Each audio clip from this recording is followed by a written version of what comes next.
Kaseng VPP State Executive Committee menta ka janmiet ka arhusan terik kalapen long ya ka jingelang banjit ya UCEM bethamai ka KHADC hadien ka jinghyar shukino jong uba shembor lang renja henin kesngi. Ha kani ka jingelang jit CEM kaseng VPP kala jit ya uba Winston Tony Lingdo kum UCEM bethamai ka KHADC.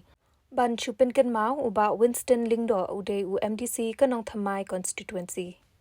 Tapi jangan juga minta sini hi kadai bagi yo aman ya baik ikam di beri apa diskonsep. Adien ba nagaren juga ba seborlang renja di mah di dalam sim ya sin jamban. Eno ya ke syupi CM marka jing bomdan ke jing ya ke met ke pak ke pokok ke kaya dan kami ke por ke bakam kelut ini aban sumar jangan syoi lede. Ke parti ke kedua dari sini. Bat ada jingi kedua pejingi diladek pani kedua pani perhan kumno bangin ya chakma pan pentelun ya kene kam chakma bat hadin jeng ke SCC ke bangin kedua baro ki MDC ngatai blei mo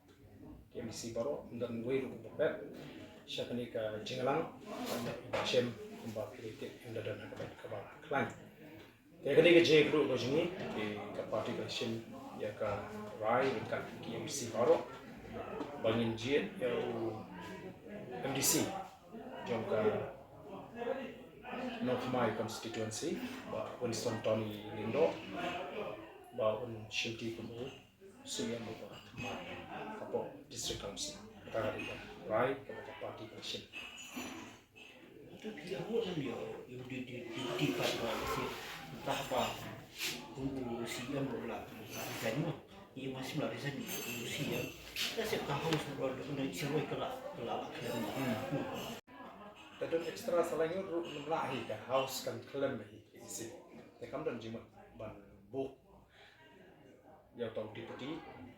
CM kajing dan deputy CM kan mula ban kene isi lada